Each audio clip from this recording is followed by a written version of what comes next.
On today's show, we're going to discuss whether it was okay to sell in May and go away. Are we setting up for the June balloon to much higher levels? Month end imbalances, retail earnings, tech earnings. We got it all. And guys, I know you're surprised. AAP got some downgrades today. This is pre market prep. This is a Thursday. We're fired up. Let's get the show going.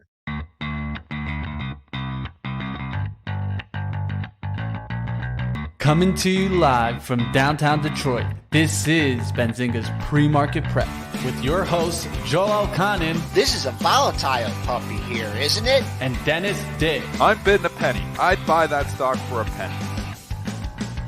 With everything you need to start your trading day.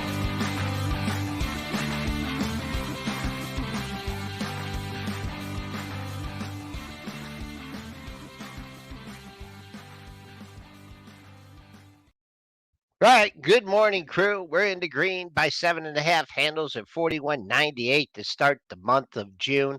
This is going to be like our highest start to a month, I think, for the entire year. Buck down 22 cents. It's had a good rally. New high for the move yesterday, but giving some back. Bonds up just 6 ticks, 128.17. Crude, that's under $68, down 13, 67.96. Gold and silver going opposite directions. Gold up 210 at 1984.20. Silver down 4 cents at 23.545. And Bitcoin now under 27K. That's down $115 at 26,960. We got so many topics and so many good things to discuss here. First of all, let's go back, little revision. Let's go bring Triple D on and talk about the close because month end, right? You see some big imbalances. Dennis, did you get a piece of anything out there? Yeah, it was a great close, actually. We haven't seen one of these in a long time where he had huge imbalances pushing the stocks around. So let's just do a quick lesson. What is a buy imbalance? What is a sell imbalance? So on the close, you have institutions, big people, or people who are just marking orders for the close.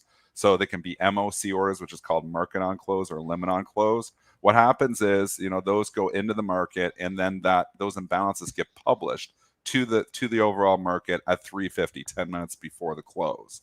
And what we saw was a huge buy imbalance in Tesla and a huge sell imbalance in Apple. And if you look at actually the action, people are like, what happened to Tesla? Was there news? Because it went from 200 to close at $203.93 in the last 10 minutes.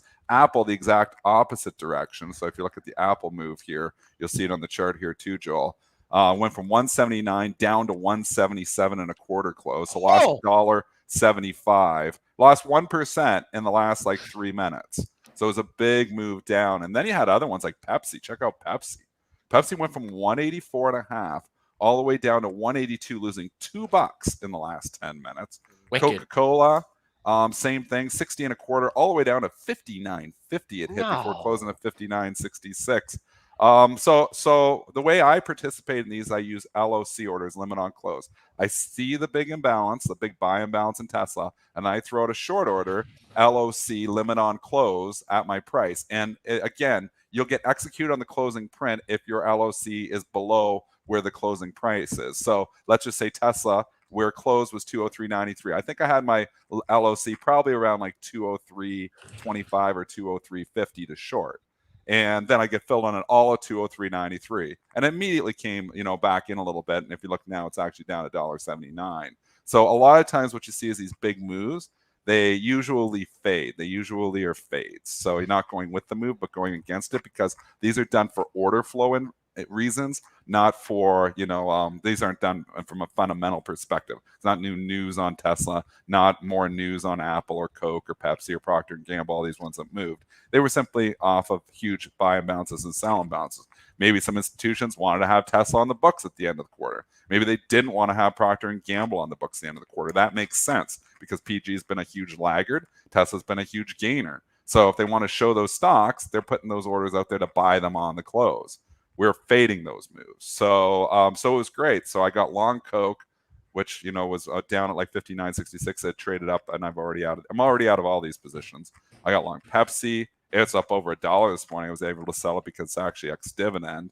I got long Procter and Gamble, I got short Tesla, and I got long Apple. All of them were winners.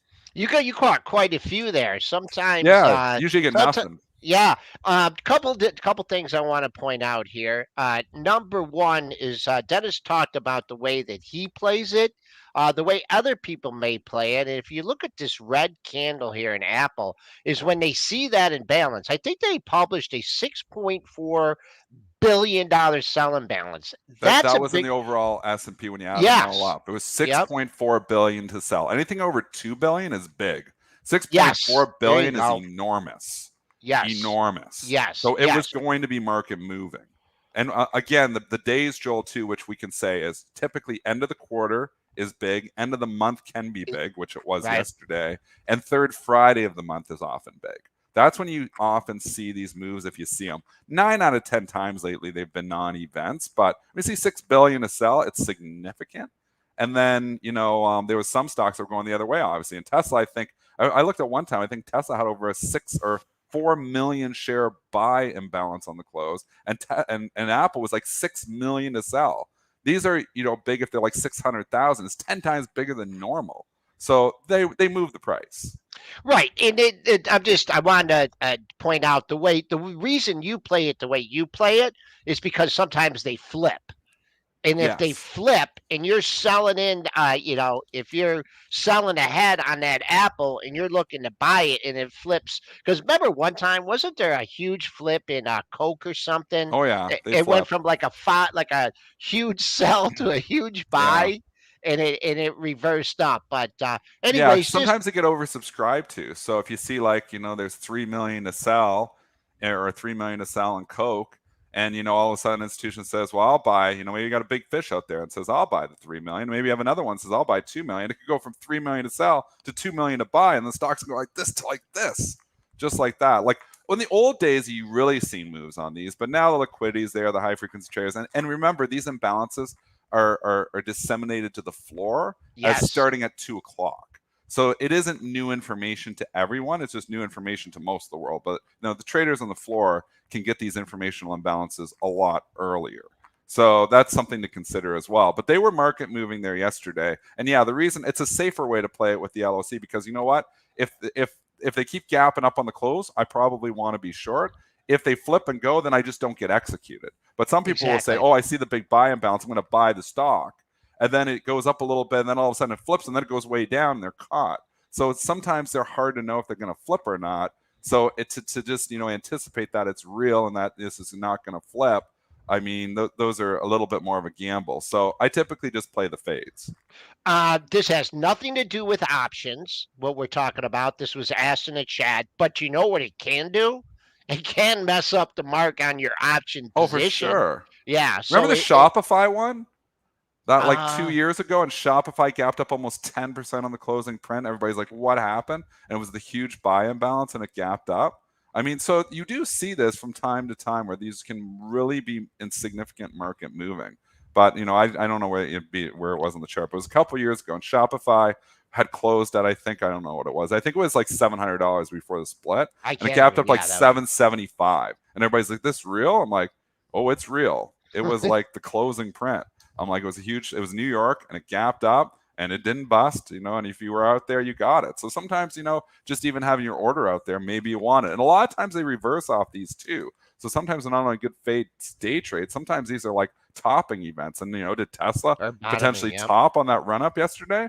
Maybe. I mean, double top, it's potential. Now, again, it's only $2 off. So, maybe just catches another bid and just keeps flying here today. But I mean, this is just, does IB give this just a different way of trading, folks? Like, it's more information because so many people are looking at charts. How do you get this information? You got to subscribe to the imbalance feed. So Interactive Brokers carries this information. MyReady carries this information. A lot of your retail brokers might not have this information, so call your broker, ask them, if they have this information. But there is, ways to subscribe to this information if your broker subscribes. Yeah, and does Interactive Brokers have it?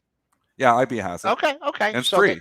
Great explanation. Like, it depends on, on your broker, but, for the most part, I have 2 different softwares, and both of them provided for free. So, I mean, it just depends on, what software you're using. Is Robin going to have this? Probably not. So I mean, no. I mean, probably Webull. not. I'll tell you, Webull has it. Yeah. So I mean, just to Does give you Webull like have a it? cheap. Yeah, Webull has it, Dennis. I The can tell individual you that. stocks? I've used it. Yeah, I've Okay, used well it, that's so I good. can tell That's you. good Wow. information. I didn't know Webull had it. Yeah, So Webull some of them has have it. it. Yeah, So some- again, this is information that is market moving at times. I would say 9 out of 10 times, but I use them in the morning all the time. Like you have the opening imbalances, which I can tell you right now. New York publishes at 8 a.m. and NASDAQ publishes at 9:25. So they only publish 5 minutes before, but New York starts an hour and a half before. And if I'm looking this morning at imbalances here, and we used to always give this information, it's not as influential. It's not it as used to be. relevant anymore. Well, it still is at times, but not all the time. So I'm looking like Wells Fargo's got 74,000 to buy. PSX, that's an outlier, has 33,000 to buy this morning. But again, so if there's 33,000 to buy, and somebody says, okay, I'm going to sell 1,000, then it drops to 32. Somebody says I'm going to sell 30,000, then it drops to 3. Somebody says I'm going to sell 100,000, then it flips to minus 70,000. Negative 70. There. So I mean, it's a moving target, right? And even on the close, they're still moving targets because more orders are coming in. And they published this. Oh goodness, I'm getting bombarded here. Hey! The kids have screamed on the show and they're live. So White Rabbit, we play this little game in the house. If you say White Rabbit on the first day of the month, you have good luck for the rest of the month. Whoever says I White love Rabbit. it. White Rabbit. What do you have to? Do you have to you say? guys. Do you have You to just have see to say a? it first. I do you didn't have think to- about it. Do you have to see a white rabbit, or you just say it on your You own? just say it. So you wake up at 12:01 in the morning and scream into the room, White Rabbit, and then you have good luck for the rest of the month. How did I think you it's love it? I think if you Google it, I think it's a thing. I love it. I think it's addicting. All right, I wanted to bring money. Maybe. The chat said real quick, White Rabbit, White Rabbit. White Rabbit.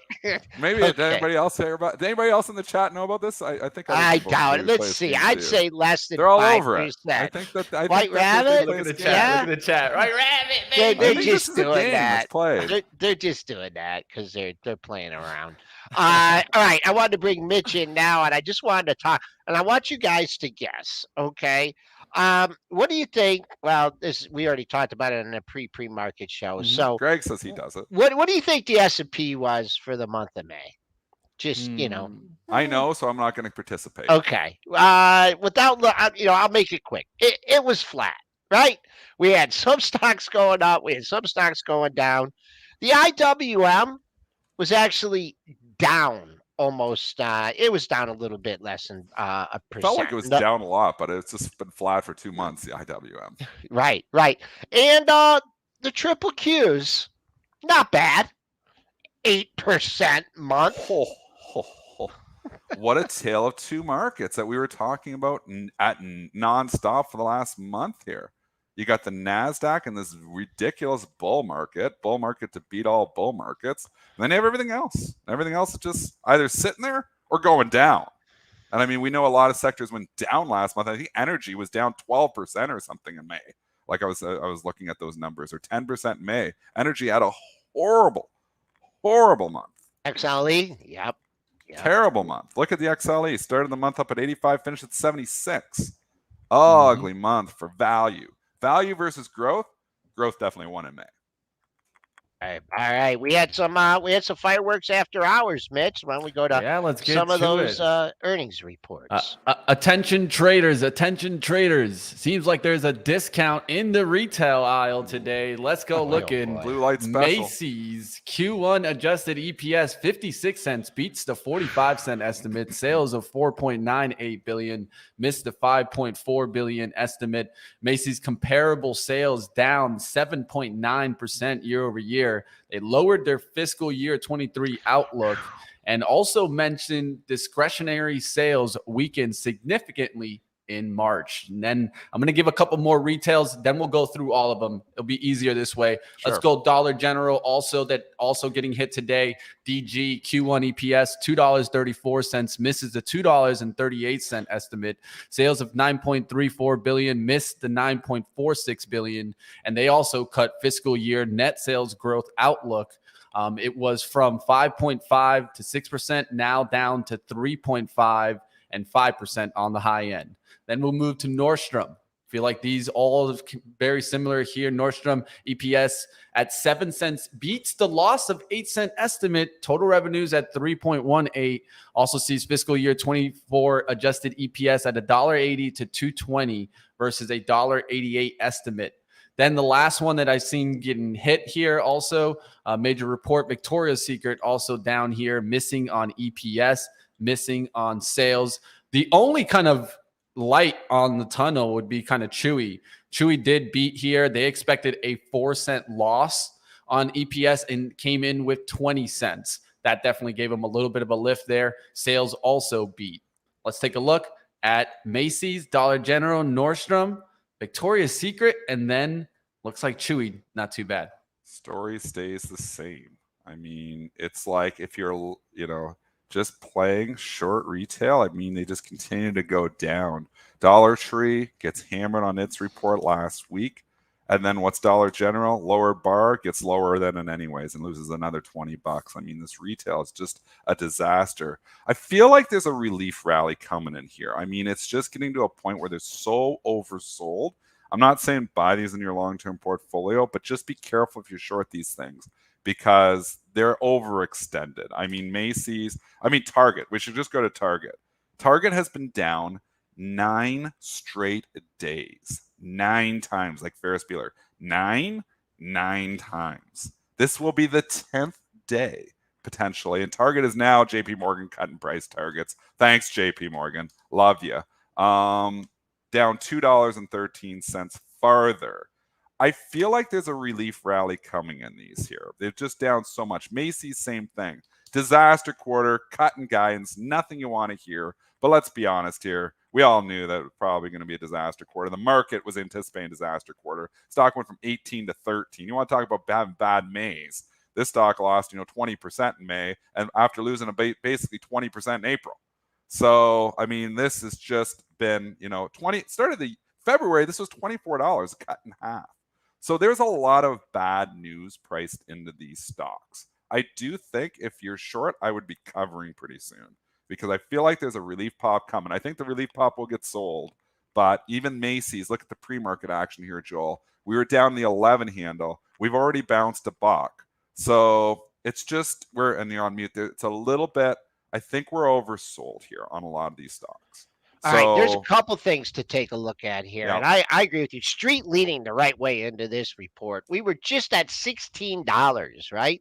At early last week, and boom, now we dip under $12. So I'm going to go with you on this one. I'm going to say that pre-market low of 11.52. I think you missed it. I don't think you're going to get a look. And now you're at 12.80. I don't even know if you're going to get a look at $12 in this one. It's been a nice pop. What do we got on the? Oh man, you got to go to your monthlies on this one. Boom, 13.56 out. There's monthly low at 11.07, but I don't know. I mean, if you're trying to buy this thing here, I don't even know if you're going to get $12, right? We're trading up 80 cents. Of course, kind of depends on market dynamics, but use I your think the low's in too for the day. Yeah. Yep. 13.42 is the bottom of yesterday's range. That's for a gap fill. Before we go back to the rest of these earnings, we have the ADP out 278 estimate versus 180 versus 278 estimate. So this isn't going to do nothing to slow the Fed down. Exactly. 278 versus 180 is a big pop here. And that's why the market is leaking here now. They're like, oh, crap, that probability of an interest rate hike just went up a little bit more. Again, it's going to depend on CPI on Friday. I mean, that's where we're going to be. Yeah, unemployment. But look what they did with that PCE number, though, Dennis. They didn't care. They will care, though. I'm anticipating that they will indeed care about the inflation number. CPI. Yes. I don't just want to correct you, Dennis. Not that I'm trying to hear, but June 13th is the CPI data. Yes. Crap! What is Friday? Friday, right. Jobs. I don't know why I said CPI. Yes. Jobs. No worries. But I think they will care about the jobs, and then CPI they will care about when that comes to. Sorry, I don't know why I was saying Don't worry. You get to say jobs. I did meant to say jobs. You get FOMC meeting the same day. Oh, yep. As the CPI, the FOMC meeting is the same day as the CPI. Same day. Holy, so they're going to have that information. Yeah, you don't think so? Yeah. They're going to have it. All right, mean- DG, real quick. We're looking at disasters. That's also off its pre-market low. Pre-market low in DG 177.95. Your monthlies are telling you to hold out for 173.50. Maybe. I mean, this will always go past your expectations. But if you're just rushing out to buy the dip in this one, just take a look at your AAP chart. And we talked about that, how, you have such an overwhelming move that like the contrarians come in and they get run over, and that accelerates the big sellers. So DG, I'd be keeping an eye on the pre-market low. Those are the bad reports in retail. You gave the Chewy report. That was a good one. That was the only good one, I think. Yeah, Retail. it was. Duluth, we don't count. I don't even know what that thing's doing. DLTH, it's up 10 cents. You know what Duluth trading is? It's really good underwear. Really that's the underwear. I used to like the commercials. I don't see them anymore. They must have cut they the can't budget. afford them You never see a anymore. commercial anymore. I Pre-market had some high. of those Duluth underwears. Really? Yeah, I wanted to got see. you. I'm like, I want to try those things. But you know what? The elastic band was too I don't know. Lumberjack Dennis over here, It was like a thicker elastic band, and it was leaving marks on me. Canadian so, guys. I actually got like a pack of those, and then I didn't like them after the first week. So I wasn't. You know when Dennis wears those here? Can you guys see this? This is when Dennis wears his Duluth underwear. Dennis when he's is building his that. house. That's I know this is. Yeah, I know. I'm building this is more his houses. shed, This which what is I the do. size of most people's house. But there you That's go. a she shed. All right, we digress again. Chewy pre-market high that comes in at 35.36. Do I see any? I see one candle. I see what happens in the 35 handle. 35.81 was your May 12th high, but man, these things have been getting going in one direction and keep on going. But that's a nice move. Make sure you take out the pre-market high. That's Chewy. And then Dennis, you knock Nordstrom, and they have a decent report. But as always, it's faded. Leaking. Yeah, Everything's fades, man. Fading the buys. Well, I guess not in retail, but I'm so torn on this day. Like, part of me wants to go long Macy's just for a trade, because I feel like it's the dumpster quarter. And when you give a perspective here, Joel, just bring it to Macy's. I mean, they're cutting guidance something fierce, but they're cutting guidance. So analyst estimates were 371. They're cutting it down to 270 to 320. At $2.70 on the low end, it's still trading 5 times earnings. So, I mean, even if they're way down at the low end, this company is still making a lot of money. So I think there's going to be a silver lining here saying if this is as bad as it gets, the stock is still cheap. So I actually like Macy's here, just not long-term investing in any retailer. I have 0 retailers. But as a trade here, I think you stop yourself out at the pre-market lows, like just under 12, and maybe you take a shot and say, I'm going to buy $12.90, and I'm going to risk down to 12, and maybe you get this, reversal where you catch some shorts, and maybe you could get a pop to 14 or 15. I'm not saying it can happen today, but I'm saying it can happen the next few days. I just think it's massively oversold. What's your indicators, Mitch? You've got your oscillators, you've got all your indicators for momentum. What are your indicators showing on this? On Macy's, let's go ahead. Let's take a look. It's got to be oversold. It's probably oversold. I mean, it's going into the report. What I always look at historical reference is at 34 right now. So historically, Macy's. Can you show it? Can you show what you're looking at? Because some people like the indicators. Second. Yeah, I just look at the chart, so I don't use indicators. But I mean, some people like to visualize it with indicators. Here, so I'll make it as big as I can for the RSI, right? So a lot of times what I'm doing is I'm scrolling back and I'm just looking at historical reference. I don't care about the classic 80-20s. I'm just like, all right, when Macy's gets really strong, this is when it turns around the 83s. When Macy's gets really weak, where do these extreme points turn around? Where's Target on that? Oh, geez, it's down to 10 is the RSI for Macy's when it's extremely when it's oversold. Extreme. So it's still in the middle a little still bit, in the middle. I find it that could weird. still go lower. Where's Target? Let's take a look there. Target, you can see now that's Target's a little lower. You can 10. see almost at the extremes, right? And so there's a little bit different. That's when I'd start to look at something to start to give me a little bit more turnaround signals, right? The extreme moments. So now you're getting past that. You're almost getting towards like where it's gone to the lowest reading is 1247, and right now you're at 1537. So You know that's the what? lowest reading. Mark this down. I know a lot of people take notes on the show to tell us like when we're wrong on stuff. Mhm. But this kind of feels like one of those guides, and I know you're gonna have to wait, until next quarter for this. But they come in at like 325. They blow it away. They're Oh above. yeah. They're Like they they're don't up, the 270s, like the dumpster dive, and they know they can beat that, so they really put it low to come in, and then you'd be 90 days. They do that, and they but come in Macy's, at. I look, it's come up to 1330 here now. I think it's gonna go green. We gotta stop talking Look, we're about it. 1290, 1330. We just gave you 40 cents Oh here. man, I'm not in it, no position, no, but me I neither. feel like the low of the move is in. I feel like it's gonna have a little squeeze, and everybody's like, "Oh, is this the bottom in retail?" It's just oversold. I mean, I know your indicator didn't show it, but when I'm looking at this chart, I'm seeing it from 24 to 13, a straight line basically. Yeah. Feels oversold. That's why those things. That's why we don't use them, is because I'm they not talking update. Target. I'm talking Macy's here. I don't know. They Target's update got its own tomorrow. problems. Oh But yeah. I feel like the Macy's low of the move could have been made here in the pre-market today. Well, Contrarian calls. Look at me and Joe. We're always contrarian. I can't get it out of my blood. I know. It'll All probably right. just tank. Did And we I'll be get like, through oh, all it's back off. retail puppies here? We did. Yes, we gotten through all the retail puppies. Let's keep going. We got more to talk about.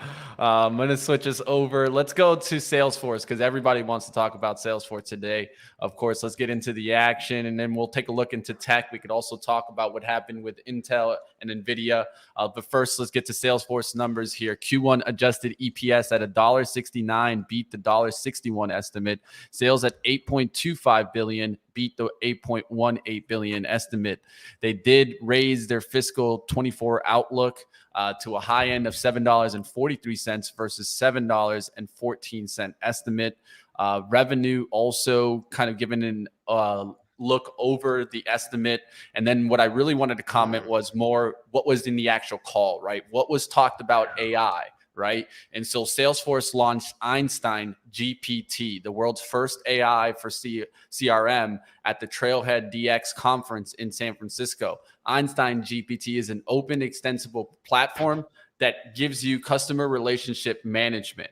So users now have access to powerful language models from partners of OpenAI and Anthropic, enhancing their workflows. They mentioned powerful tools like Slack GPT, Tableau GPT, and one comment that was given, I think is an important one, Mark Benioff saying that this AI revolution is just getting started. And he's on CNBC, and I mean, he's dropping the AI word as much as possible. Every CEO that comes on CNBC right now, even the Hewlett Packard CEO he was on, he's got to drop AI every like 10 seconds. AI. They try to say AI. It's actually disgusting that they want to say it that many times because it's obvious what you're trying to do. You're trying to turn your stock around. It's obvious, like you're trying to talk. And again, and Benioff is one that has always been very promotional on his stock. And I mean, he's been right. He's had a great company. He's built a great company. He's done a lot of things well. But he's one of those ServiceNow CEO. It's on there. We're the best. We're the best. Nobody can touch ServiceNow. I mean, I guess, that's what they're supposed to do is talk strongly about their companies. But sometimes it's nauseating to just hear somebody go on and brag so much. I feel like Benioff's in that same category. I'm not a fan just of his, the bragging. But you got to give him props. He's built a fantastic company. He's done a lot of things right. So maybe it's his right to get on there and brag. What about when a Nordic American tanker shipping guy comes on? He was funny, man. AI. We're just raking it in. We're raking in the money. That was funny. That was the best Mad Money interview ever. I was laughing out loud. He was eating. I almost spit all my food onto the screen. Because that was so funny. I've never seen anything like that. He's talking about, oh, you guys do good. He's like, we're raking it in. I'm like, holy. That was the very top of that stock. That was the very top. Where is NAT? Here. Where is NAT? $3. On the monthly, right here. You just got to put his face very top on the chart. $9. And you can see that spike right there. That $9, that's what he's like, we're raking it in. Well, he was raking it in, but the shareholders weren't at that point in time. They obviously it traded. I can remember this because this was during COVID and I had nothing else to do but look at the computer. And this traded over $10. in the pre-market or the after hours when this guy was talking.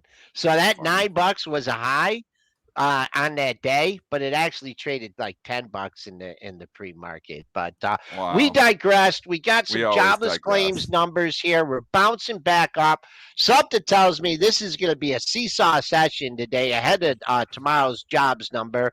We're back green into session. We went to unchanged. I don't think we went Q1 red there. productivity. Is there Numbers a number coming every in, team. 15 minutes? Numbers coming in. Numbers coming in. Let's get to the action. Q1 We get initial productivity. jobless claims, 235,000 expected here. Initial jobless claims coming in at 232,000. Continuous jobless claims at 1.795 million versus 1.8 million expected, 1.794 million prior. So the initial jobless claims actually coming down a little bit today. We were seeing this start to jump a little bit, but it just seems like it's more in line. And look at the SPY moving up on this.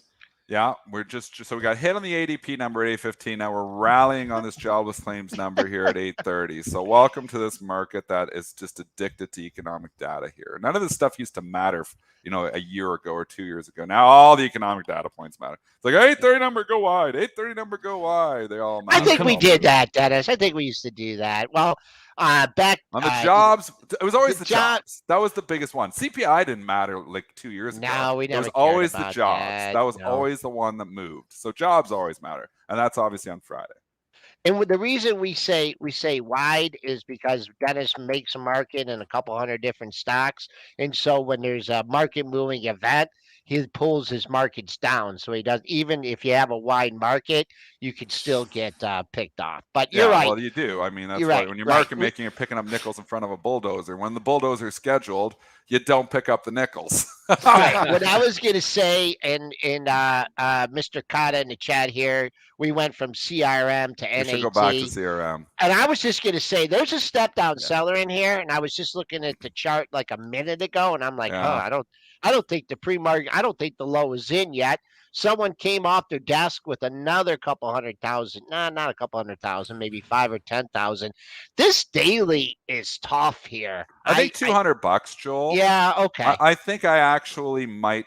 I don't have CRM in the long-term portfolio. I've wanted it in there for a while. So, as much as, I don't like Benioff's promotional talk, I do respect him as a CEO and he runs a great company. I actually would consider buying CRM in my long-term portfolio at $200. So, I mean, your $7 more. Is it going to get there? It's on my shopping list. I started to build a shopping list and I put CRM on there. So, I mean, you're getting a pullback here now. It gets down 10% on the day. Off this report wasn't that bad.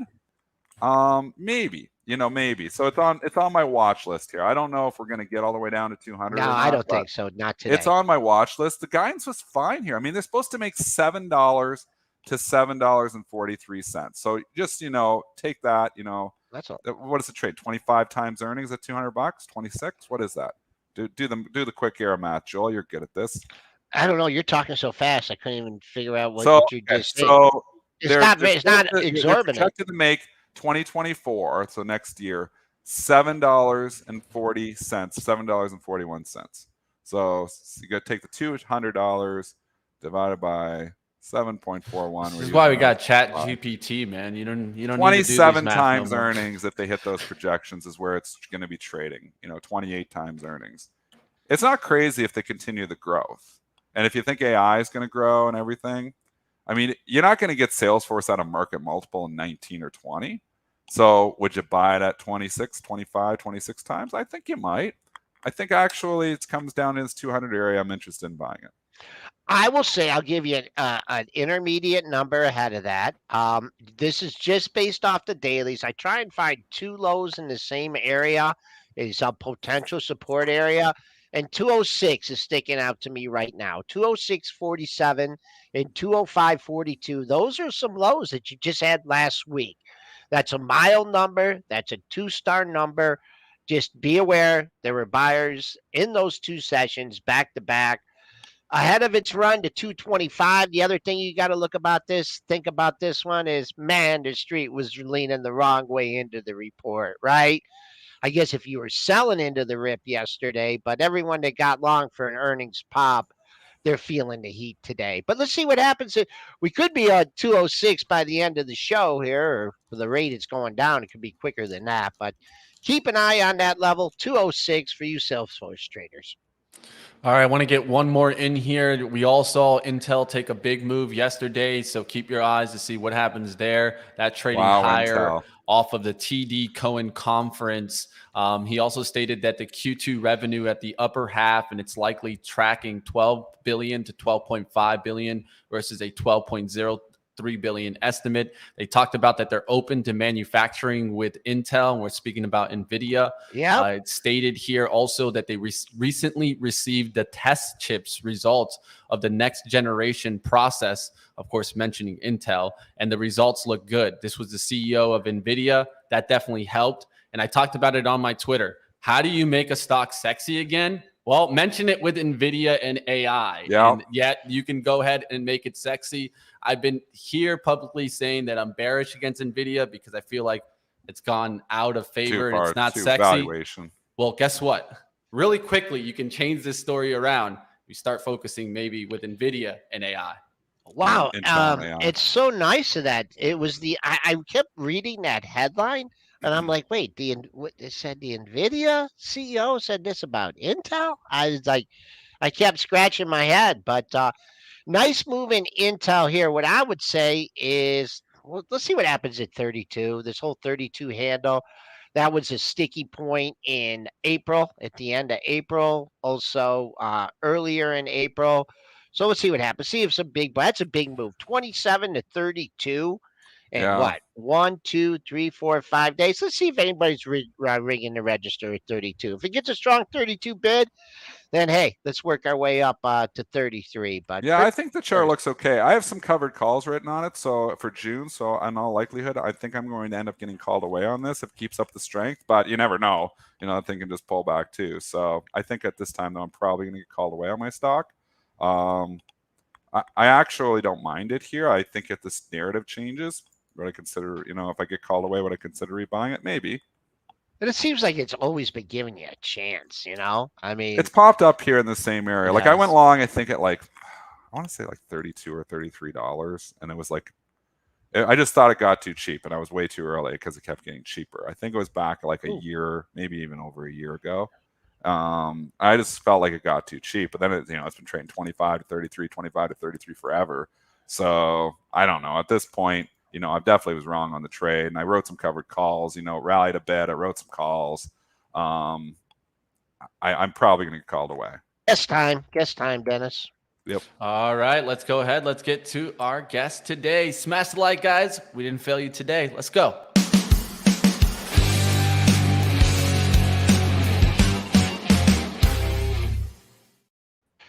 All right, Mr. Sean David Emory. He is the founder and CEO of Avory Company, an investment manager focused on structural growth and transformation. Sean, how you doing today? You got it. I'm doing well. Happy, what is it, Thursday? Yeah. Short week here. But we didn't talk AI yet, and we haven't taught that stock. We haven't taught the earnings, but Dennis mentioned you've been digging, coping the ditches in that sector. Where you at? What are you finding out? Where are we at in the stage with AI and AI stocks? Yeah, it's all the hype. We've, again, we try to separate a little bit, from like what's real and what's fake. Where's the hype and what's not.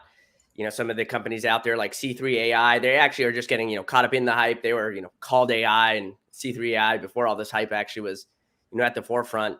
But the way we're framing it is, we're thinking about it in multiple different areas, which is, who has proprietary models and data sets. Number two is, who's powering this from like the infrastructure layer.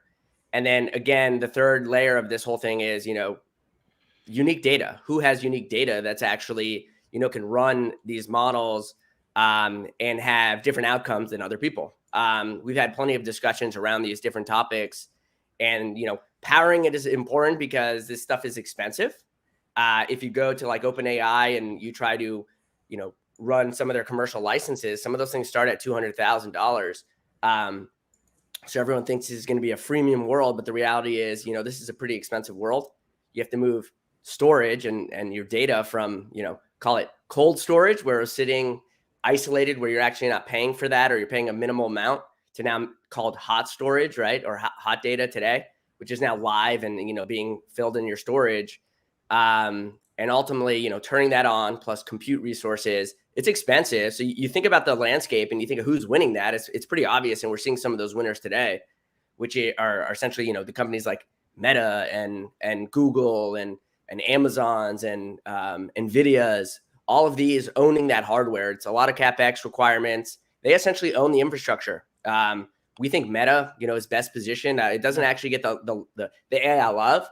And then the models, right? The models are, proprietary, but who's going to build on top of those?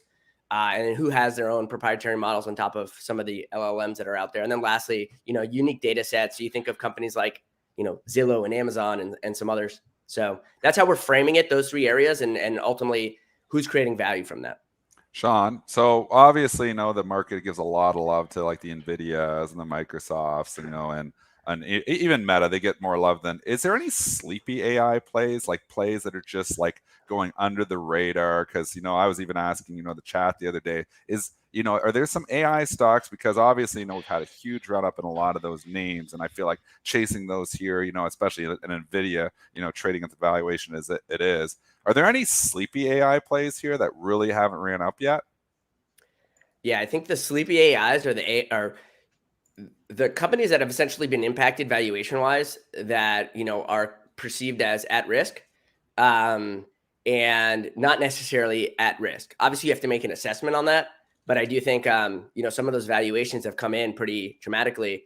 And, you guys were talking about Intel, which everyone was saying is going to get left behind.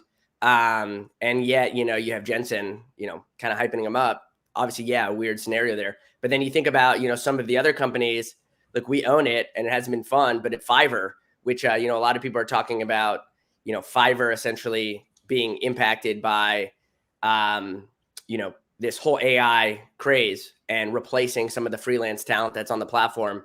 What we've seen, though, anecdotally is, they create categories on their platform. Fiverr is that freelance marketplace platform where you find kind of like freelancers, and they develop categories based on demand, not on trying to find demand.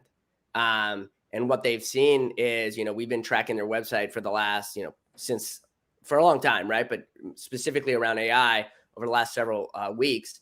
And, a week ago or 2 weeks ago, they had 11 categories of AI services.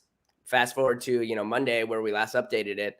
They now have 17 to 18 categories. So you've seen, a 56% rise in AI categories on their website. And again, we know them inherently well. The companies speak to them. They build these categories based off demand. Again, not off trying to promote demand or drive demand to their site. So you're seeing them actually talent around AI starting to form. And the quickest way to find talent, in theory, are these online marketplaces. So we think actually those that have been impacted the most valuation-wise could honestly be probably the next best future returns. Again, be careful in those areas because some of them could be. But again, if you do your research, I think that could be the best opportunities valuation-wise. All right, Sean, let's kick it to an interesting topic. Of course, next week, Apple is looking at AR, VR glasses to come out. And of course, we've seen what Meta has done with the Quest 1 and Quest 2, and it seems like they did that latest goggle. But really, I think this kind of leaves a little room for Apple to come in here and really kill it out of the ballpark. What do you think about that, Sean? Yeah, AR, VR, we're believers in it long term. Again, decade out, we've always said that. We think AR, VR, anything that can be digitized will be digitized. We've seen that, the progression of, the world. These screens, I'm sitting here in front of a bunch of screens. So are you guys. And in theory, some of these aspects should be, somewhat digitized. And Apple's coming out. Everyone's excited about it. The only lack of excitement around this device is the cost point or the price point. It's going to be around, $2,000, $2,500, $3,000 per device. So this isn't going to be a scaled product, but it does set the stage for, Apple's in the game. And, we all know their marketing budgets. We all know, what they do when they speak and they put their kind of brand on the line. it's signal, right? I think we should all take it as signal that there is something here, whether you believe it or not. And understanding, the biggest thing next week is honestly looking at the use cases that they present, because I think they're going to show you, use cases today, but I think they're going to show what the vision of all this is in the future. Then you have Meta, and Zuck teased yesterday. I don't know if you saw it, but Zuck teased a little bit. I have something coming tomorrow. There could be, the Oculus 3 is apparently, coming out here shortly. It's going to be like a $400, $500 device with full pass through, so you can kind of see everything around you. He may front run this Apple device at a price point that's much cheaper, and doing so in a way. Oculus is obviously the leader in this space, or not. They're not Oculus anymore, but Meta is the leader in the space. So we think he could front run this. So it's an interesting space. I think Apple's event is signal to where the future is headed, whether we all like it or not. Stay tuned to whatever Zuckerberg announces today. I think we could get some signal of the device of the Quest 3. So I'm super excited about that, Sean. Other things that I will be looking for also, will there be any mentions of game kind of developers, right? And can we get an Activision and Apple kind of partnership to make some really cool VR games? That's what I think is really needed to get the mass adoption to that next level. But it's something to look for, right? I think that's what we need, that mass adoption moment, so that we could really go into the metaverse. Yeah, and have fun. I mean, look, the devices are clunky. I get it. I have this thing right here, right? So there you go. Sean likes it. Yeah, I mean, where's my wait till I get Grand Theft Auto on there, Sean. What is that? Grand Theft Auto. What is that? Hey, that's the Oculus? That's the Oculus. There you go. But no, they're clunky, obviously. But if you haven't experienced them, if you have, I think you realize how cool they are. You also realize that you don't want to be in there forever, and you don't want to be in there for too long. But the experiences are. No, I mean, I think the earlier devices did for sure. For these, I mean, they start to get really, really good. I mean, they're really good and they're really immersive. I've done workouts in there. Supernatural is a super cool. I thought I was going to hate that. I'd like, to be quite honest, I like getting outside, running and doing those things. Supernatural is super cool. I mean, you're boxing and doing other things. Things are flying at you. It was a very fun 20 minutes of working out, and I was exhausted after. So they're great devices. They have real use cases. They don't have enough use cases to keep you in there. But more importantly, this device form factor is going to shrink over time. It's inevitable. So looking at it as the status quo, I think is the mistake maybe some are making around this area, is that these will shrink to very small things like glasses size. To some extent, there's some companies creating contacts. That's a little strange. But again, you have to fit compute power in these devices. So, you can't do that and have the type of computing power that you require. So again, this is going to be the Tesla playbook, where you have expensive, products over time, and you work your way lower to more basic, higher, compute powered devices, cars, headsets. And then, the price point will continue to come down. And then it's playing that balance. So Apple's coming with their, can you do a swim workout with those on? Synthetic swim workout. Okay. But before we let you go, are you combing the ditches in retail at all here? Boom, man. Inflation. We're seeing the consumer spend, right? In some places, and others not. We don't have to mention those stores. You combing the ditches in retail anywhere? Nice comment by Tennessee. Metaverse is the shake weight of the video game world. Like that. Yeah. So, I think the consumer space, all consumer, even from consumer tech to consumer retail, has been hit pretty hard. Makes a lot of sense. Everyone's really fearful of a recession that hasn't come yet. And to say that that's not the goal of this conversation, to say where, the economy is going to go, but we do know that valuations in those spaces. So if you're just thinking of starting valuations, or even valuations not even that long ago, they're compelling. I mean, they're at super recessionary multiples in these categories. I mean, we own, a couple of those, And you look at the Macy's of the world, and for us it's Capri. And we think ultimately, some of these companies like a Capri is trading at 4 or 5 times cash flow today, and they're buying back roughly $1 billion worth of shares a year. I mean, they could buy back their whole company in the next 4 years. It's not like yesterday they reiterated their earnings per share for the full year, which again signals that that there's plenty of strength in this business. So again, you have a 4 or 5 multiple on a $6.40 earnings power. If you get back to their normal weight, and I'm just talking about this specific company, but there's a lot like this, where you get back to their historical average of 8 to 10. I mean, you can see where that goes pretty easily. But again, I think the headwinds are already embedded in many of these companies' multiples, and that's ultimately that matters. Obviously, again, like I said, in the space around compute and AI, generative AI is make sure you know what you're fishing in before get into these, because some of it is brand problems and issues, and some of it is truly macro, and then some of it is just simply being part of a in a pool that is not wanted right now. I mean, and that's it. And I mean, there's some of these companies, some of these retailers that actually might go out of business. Like I worry, we saw Bed Bath & Beyond obviously go down. I mean, I look at Nordstrom and, it was a decent quarter, but they're closing all their stores in Canada. I mean, I was recently in Toronto and they're like selling, the fixtures off the walls. I'm like, this does not feel like a bullish story here at all.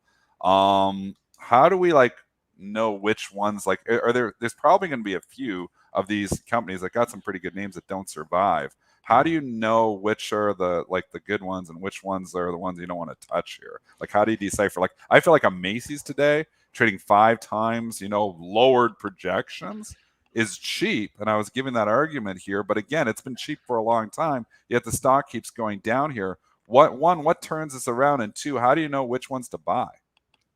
Yeah. So again, I think each company has its specific, KPIs or key performance indicators. So you think of what matters in the world of consumer over the next, decade, and the last decade really is, what's your social presence? I think that's super important. If you don't have a social or digital presence, I think you are going to fall behind. So the ways to track that, obviously, just scan their Instagrams, things like that. So we're tracking those daily, weekly to see how many users they're adding or subtracting, and seeing if that's continuing to grow. Some companies like Capri provide you customer data points, meaning how many customers did they add to their database in a given year. So last year they added 12.6 million, record amounts for them. Again, people coming to their platform, signing up to, get some of their updates from their business. Key performance indicators that, the brand is resonating. Web traffic, you can track that to see, how many people are interested. It may not lead to conversion. As long as there's interest, and then app downloads and app engagement. Again, do you have an app first world? Is there a loyalty program attached to these things that wrap in your core demographic? Those are the key things that I think matter, and then promotions, track the promotions. Are they highly promotional?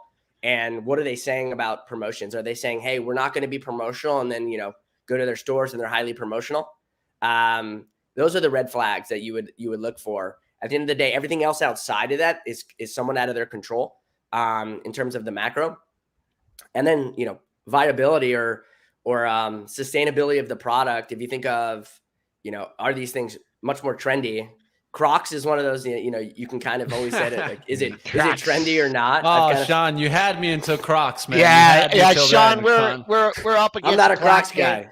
I'm not a Crocs guy. We're up against the clock. Sean Emory, he's the CIO at Avory Company, joining us here on Pre-Market Prep. Thanks, Sean. We'll talk to you again soon. Have a good one, Sean. I'll give him a flawless victory for that interview for sure there. All right, let's get to a little TradeZero time.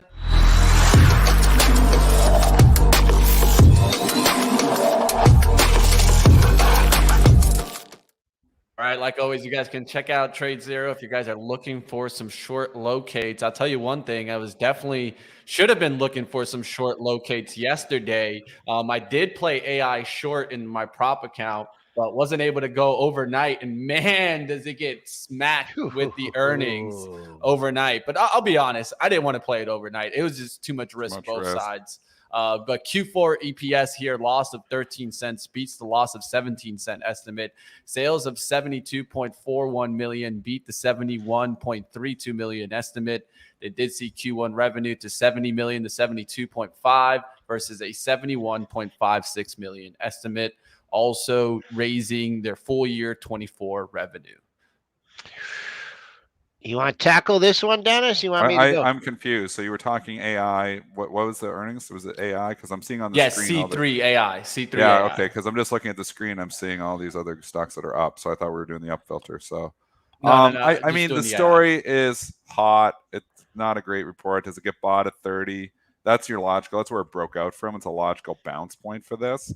I don't think this is one that I'm putting in the long-term portfolio, though. I feel like this stock is all hyped, to even Sean's point here. I feel like there's better AI plays, even though they have the best ticker symbol. I do think the dip could get bought around 30 because there's good support there, or where the old resistance becomes support. I'm going to wait a little bit longer on this one to just let the pattern shake out, because it has given you several lows in the same area. It did that in March.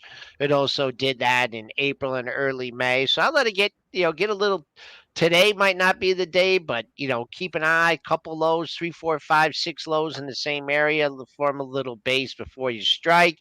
You are filling a gap at 33.50 from last week. Next daily low, if you're a daily low kind of guy, 28.65. I don't think we're going to get that low in C3 AI. I just was checking out this Vela Systems. I have no idea what's going on here. I think it had earnings. Yeah, I don't know this stock. Yeah, I don't know if you guys know this. It had earnings last night. Yeah, Vela Systems looks like it got a beat and a beat on the earnings. A decent beat on EPS, 91 cents over the 79-cent estimate, up there towards 182. I don't know much about this stock, so I'll kick it to you guys. I don't know much about it either, but I'll say there's 180 to 185. There's lots of resistance here. It's been a tough fade on some of these earnings beats, especially from the tech companies here. So, but you're running into major resistance up here from 180 to 185. Yeah, I'm going to narrow it down just a little bit for Dennis. I see 3 highs at the 181.5 area. So that's where you're trading above right now. So, it holds 181. The next daily high, Dennis mentioned, is above 185 at 186.16, up on 25,000 shares. That's for Velveeta Systems. What is UCAR? UCAR. It's up 71% here this morning. Oh man, I have no idea what this is, but I'm just looking at the TradeZero filter here. Power Limited. It was $3, now it's $5, and it is trading in a rapid fashion. I mean, like crazy. So there's definitely bots all over this. There's a news report that UPower Limited entered framework strategic cooperation agreement with Quantum Solutions in Japan. No financial terms disclosed, but definitely giving a move right now. And this is a vehicle sourcing service. So I will probably leave this one on the sideline, but if you got $75, major resistance at 75. That's 75. I'm going out on a limb on that one. All-time high is looking back. On April. It did us April 20th. So this thing came out in April and traded $75. Yes. And now it's down to 3. And what a steal!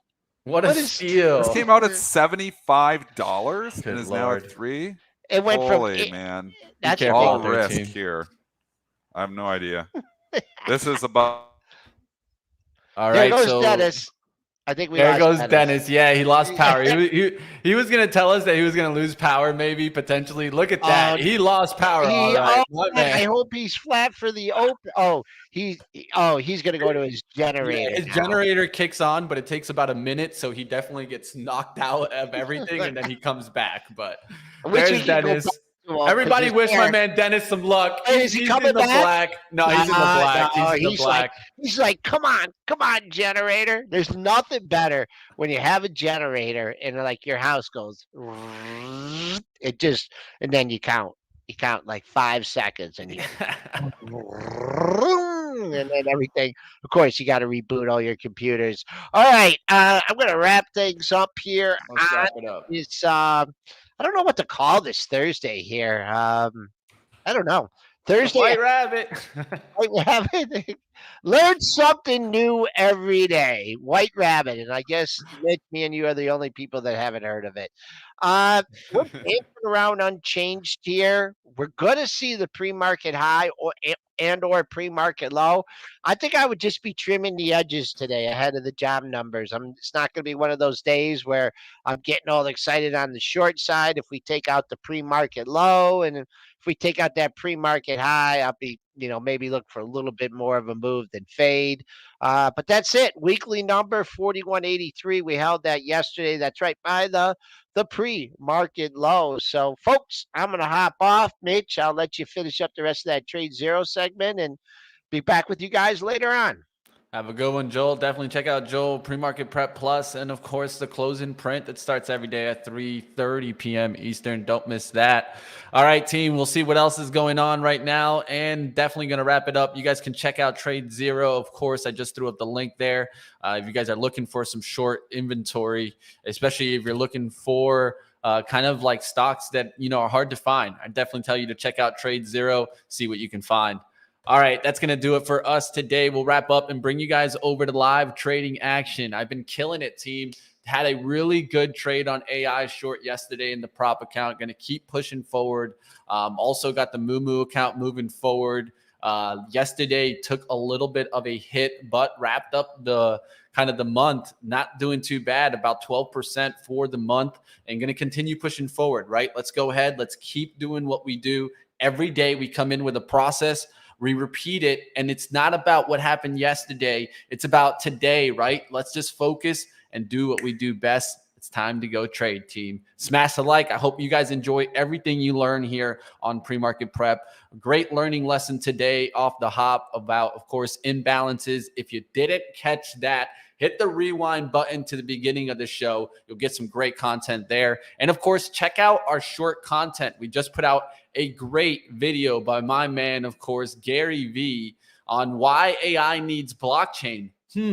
I wonder who's been talking about that, right? You guys can check it out. And look who came back from the blackout. If you don't know it. The blackout. Don't know it. My man don't. Hey, they don't play games on these. So I got a notice from the hydro company here. My wife just sent me that there's a scheduled power outage from 9 a.m. to 1 p.m. And I was like, it was like 1 minute early at 8:59. They knocked me out. So anyways, thanks to Generac, GNRC, because my generator kicks on and I'm back at you. So it took me a minute here to get back online, but I have power now in my house, even though the power is out. So GNRC to the rescue.